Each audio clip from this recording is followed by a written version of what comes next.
Okay, I've started the lathe up, and you can see that throw that you can see is my 1mm offset. So I'm about to set up, start turning. So I've set all my zeros on the DRO, and off we go.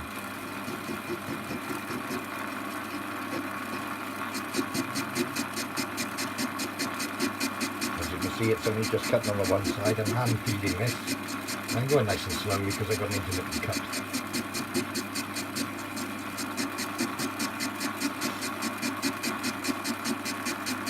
Probably going to go to about 12.5mm.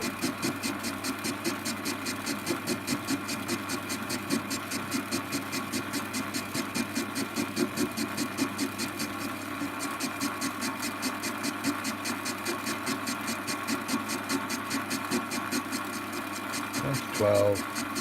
I'll go to about 12.8, I think. Well, that's the first cut. Let's just switch it off and have a look. Now that's 0.2 of a millimetre I've taken, 0.2 aside, so that's 0.4, and it's probably cleaned up about 1/3 of the diameter. Okay, next cut. So I've taken 0.5 millimetres now off. That's 0.5 on the DRO. Normally that would take 1mm off a diameter, but because it's only touching one side, it will have taken 0.5mm off the diameter, so to speak, or reduced the smallest size by 0.5mm. That should be about halfway, and if I put this jaw on the top, you can see the black to where it's machined is there. If I rotate 180 degrees, you can see pretty much approximately it's halfway to cleaning up to back to a true diameter for the cam. So everything's looking good. Let's carry on.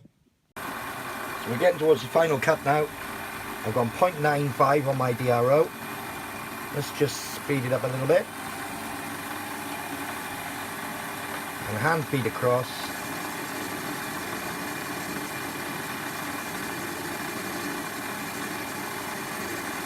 Nice and gently. I can always polish this up afterwards. I do want quite a nice finish on here because the smoother the finish, the less wear it will impart on the brass, on the pistons themselves. So I'm going all the way to 13mm. Let's just come back slowly across the surface. And we'll have a look at that. Okay, so we're pretty much there. That's 0.95 on my DRO, and it's left just that small portion that's still connected to the back. I'm going to go some tiny bits at a time, but I would like to leave a very small amount of black line on the back, so that I haven't completed the circle, but I have got an area at the back here which will fit in the tool block itself, so that when the cam on the opposite side is pushing against it, this back face is supported by the tool post. Okay, keep scratching. Okay, there we are. Just a little bit left parallel of the original surface. So I'm more than happy with that. I think we're done. I've tightened the tool post down onto the compound slide with its locking bolt. And basically the gap between this space, the top of the tool post, and the underside of this head, let's just get something to point with. So the distance between here and here, I need to know, because that is what the thickness of the head is going to be. Less, I would say, about 0.2 of a millimetre. So I'm going to take 0.2 smaller with the head of the cam to allow a little bit of movement underneath it when the clamping bolt is tightened down. So I need to measure that gap. So I'll simply put that adjustable parallel underneath the head on top of the tool block, slide the two halves together until it locks. Try not to bang the camera, just nip that screw up.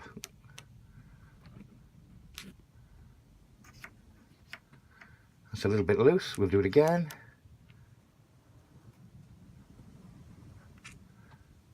That is now under there like a feeler gauge.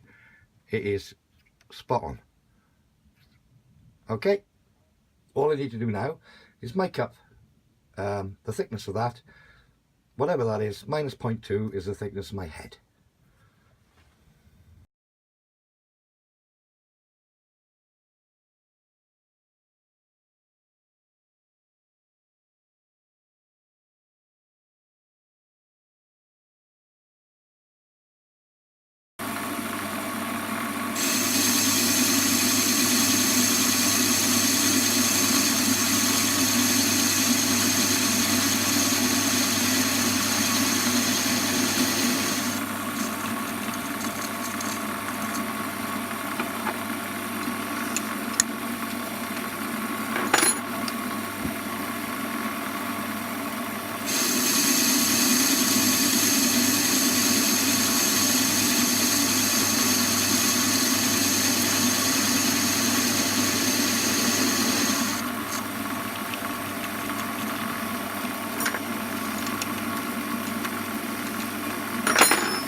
So the gap under my tool post with the adjustable parallel was 10.01, and I have done the thickness of that head to 10.01.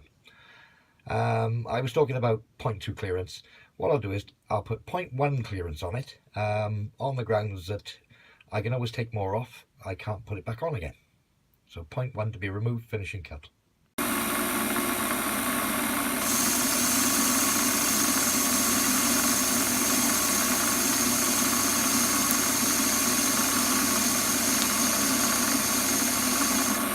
And there we are, that's head, thickness finished. Now for the chamfer.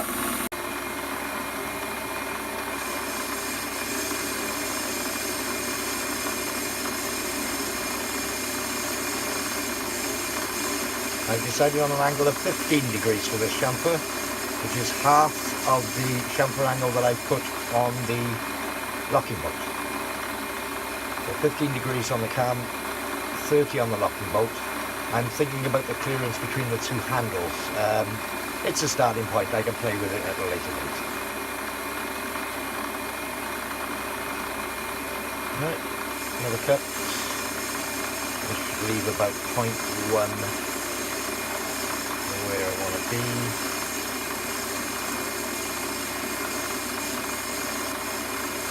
Not too bad of a finish.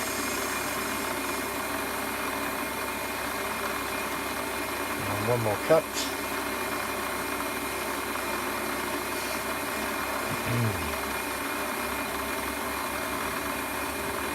That should do me.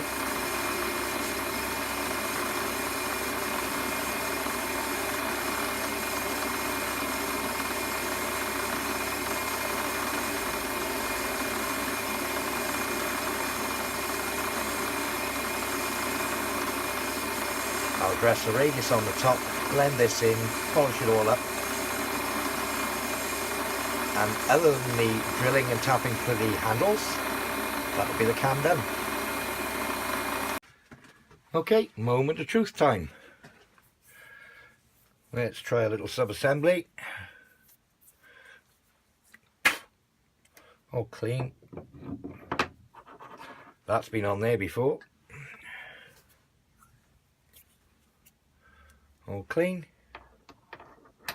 That's been in there before, but not with the bolt in the middle. That feels nice.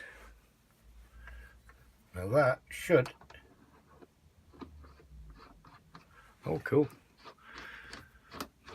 Right, the only way I've got of tightening up this centre bolt is by rotating the block. Ooh, and that still turns. And a little bit of clearance. Happy days, I hadn't rehearsed that. Here's a little test of it. I've got the plunger of my clock against the cam, which is down through the hole in the block, or this hole. If I rotate my top of my cam You can see I start on 0. It's an imperial clock, so it's going to go, for 1 mil, it's going to go about 40 thousandths. So it goes from 0, as I rotate the top, just over 40, and back down to 0. I'm just over 0 when I start. So yeah, I'm about 1 millimeter, yeah, 39.4 thou per millimeter, something like that. So yeah, pretty much what I was looking for.